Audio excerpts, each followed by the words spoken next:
It is Tuesday, April 7th, pretty late, so it's technically into April 8th. It's about 1:30 in the morning. Who's up late? I guess this isn't really that late, but now that we're all, staying at home during this coronavirus epidemic, dates and times kind of run together when you're not working anyway. So, how's everybody doing? Yeah, doing all right. Doing pretty good.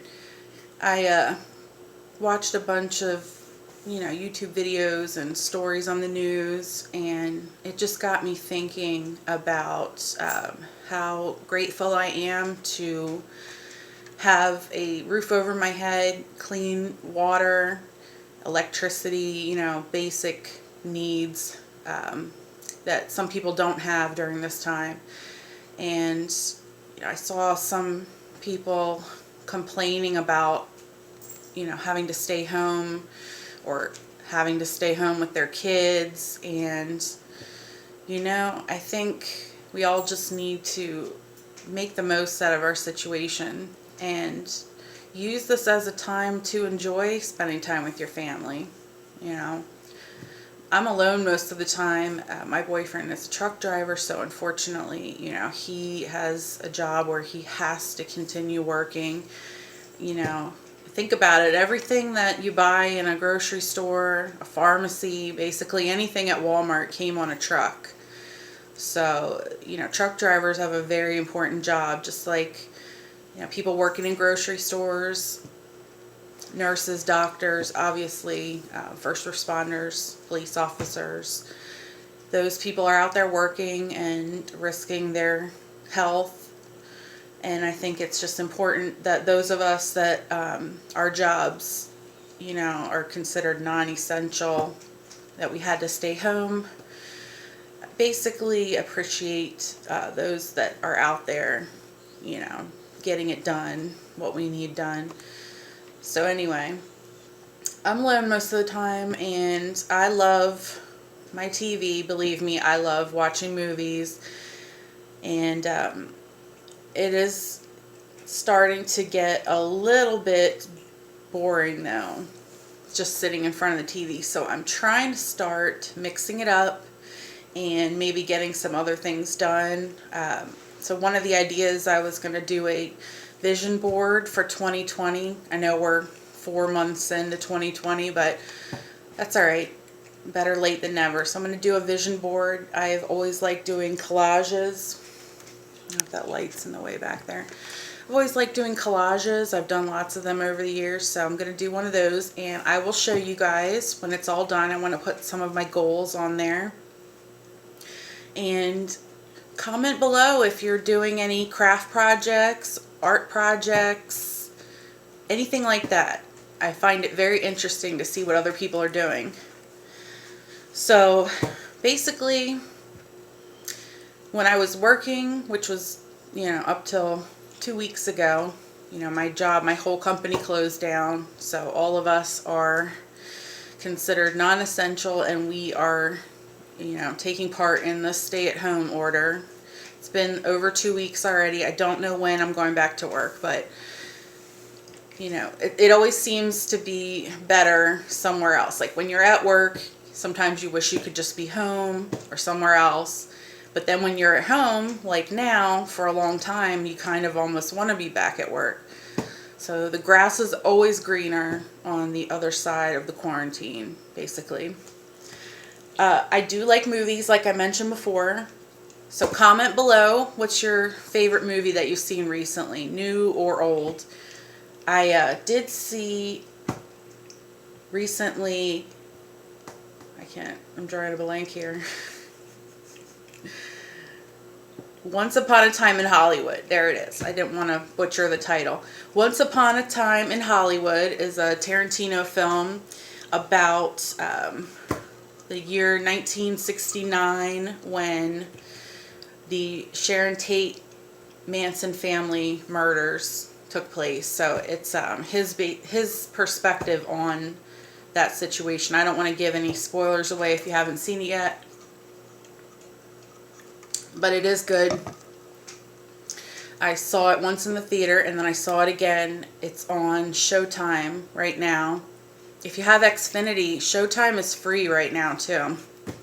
It's like a preview for 2 or 3 weeks, free preview.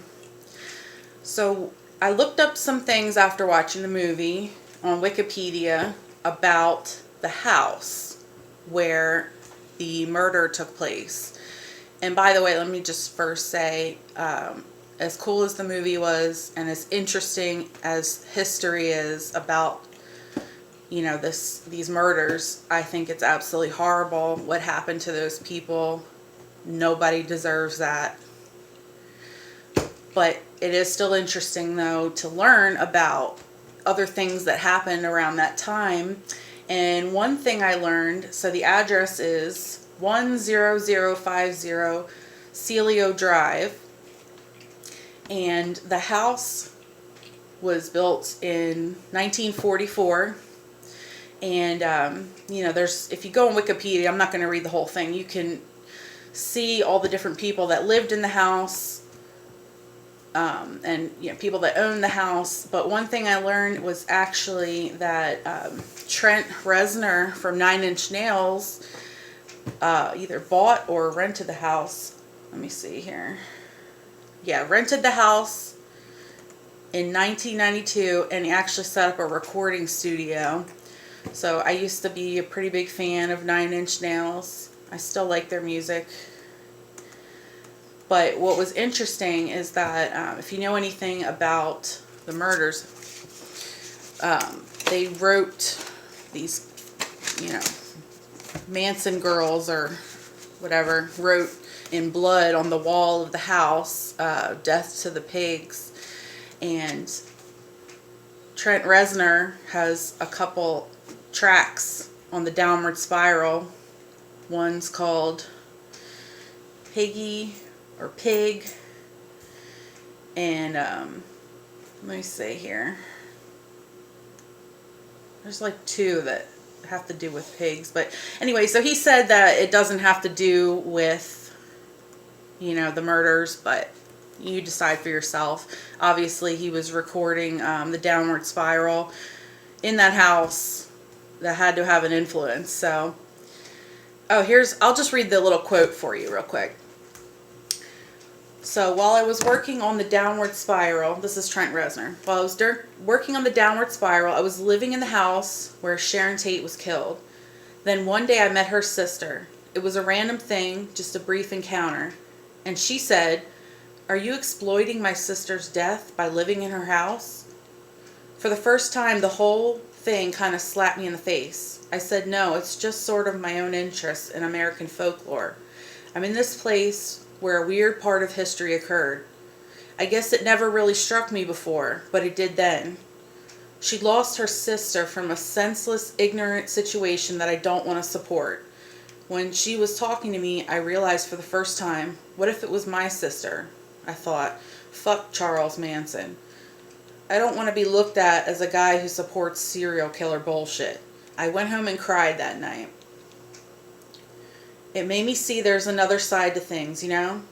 It's one thing to go around with your dick swinging in the wind, acting like it doesn't matter. But when you understand the repercussions that are felt, that's what sobered me up. Realizing that what balances out of the appeal of lawlessness and the lack of morality and that whole thing is the other end of it. The victims who don't deserve that." So it also says, though, that Trent Reznor took the front door of the house with him when he moved out, installing it at Nothing Studios, his new recording studio label in New Orleans. Nothing Studios was later sold and the facade of the building changed. The front door Reznor removed from 10050 Celio Drive is currently preserved in the possession of the owner of the building.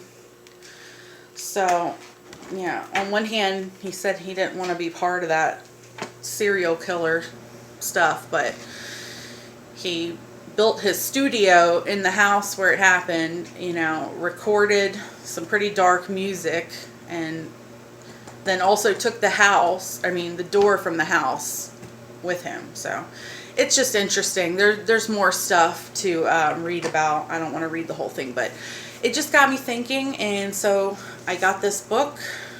Can you see that? It's probably backwards, right? Anyway, it's Helter Skelter, The True Story of the Manson Murders. And this is the #1 true crime bestseller of all time. 7 million copies sold. So I look forward to reading this. But yeah, that's all I have to say about that right now. This COVID-19 / coronavirus is pretty scary, and to anybody that's, you know, not taking it seriously and still going out, you know, please try not to do that. Even though you think it's not a big deal, and you think, like, even if you get sick, you probably won't die from it, you could be spreading it to somebody else. And, you know, the elderly and the people with pre-existing conditions and weak immune systems are the ones that suffer the most. So I looked it up, and as of today, there was 397,391 total cases in the U.S. alone, and 12,943 deaths in the U.S. as of today. And they're saying that those numbers are probably small. Like, there's probably more people that haven't reported or even gotten tested.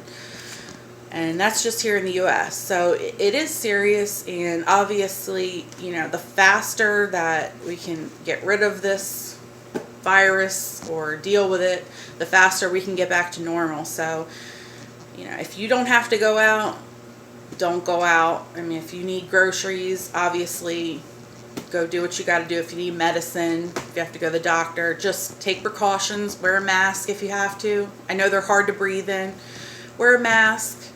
Use hand sanitizer. You know, wash your hands. And don't touch your face. Basically, all those things, they do make a difference. And I am doing my part too. I'm trying to stay in as much as possible. I really haven't gone anywhere except when we ran out of food and when I had to go to the doctor. So yeah, I have plantar fasciitis right now. I was limping around for like 2-3 weeks and could barely stand on my right foot. You know, I had x-rays done, and then the doctor said I have plantar fasciitis, which is, I don't know exactly, some kind of tendon or something gets ripped, and it takes a long time to heal. I have a night splint that I'm wearing, and I have to do these exercises. I also got a cortisone shot. That was painful. Comment below if you've ever had one. You basically get this giant needle right in the worst part of the pain too, in your heel. They stick it right in, and it hurt a lot. But afterwards, you know, in the days following, it has helped. There has been, you know, an improvement in the level of pain. So, yep.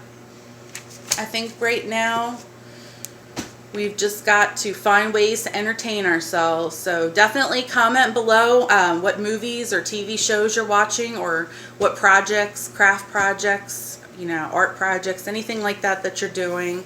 Maybe you'll inspire me and give me some new ideas. I think it's all about the small things right now.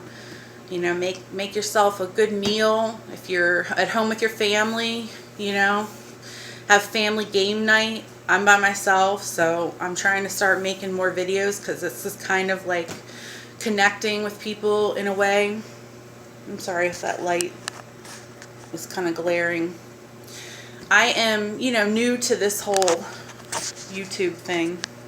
Haven't been doing it that long, so I promise you that it will get better with time. Do you like these earrings, by the way? Aren't they cute? They're from Rampage. I got them from Burlington Coat Factory a few months ago. They're hearts and pink and glittery. So the little things can make your day. You know, write in your journal. Use a cute pen. Look at this one. It looks like a gemstone. Oh! I cleaned the house today, and I have my wax warmers going. This is literally the best scent ever. Vanilla Cookie Crunch, Better Homes and Gardens. It's only like $2 or $3, maybe $4 for this whole pack. Awesome. Smells good. And one of my favorite things I just thought I would show you is this lipstick. It's just like a light glossy pink, but I love the case. Look how cute that is. It's like crystal case. It's L'Oreal Color Riche Shine in number 912 Dewy Petal. I don't wear a whole lot of makeup, but I tried to fix myself up a little bit. Maybe I'll do a makeup tutorial, like, you know, YouTube doesn't have enough of those yet. But you haven't seen mine yet, right? Yeah, I don't know what else to say right now. I don't want to drone on for too long, but I just wanted to, you know, say hello to everybody, and hopefully I get to interact with some new people. And to my 55 subscribers, thank you so much. Thank you. I know that I took down all my videos from before, but you stuck around, and I appreciate each and every one of you. Leave a comment below. Like this video if you like it. And say hello to Nugget, by the way, too. Hi, Nugget. Say hello, Nuggy. Oh, no, you have a crust in your nose. Come here. Let me get that. Come here. Look at me. Oh, I'll have to clean your nose, big boy. Okay. Well, I think that's it for now. I hope everybody has a great night, and I will see you next time.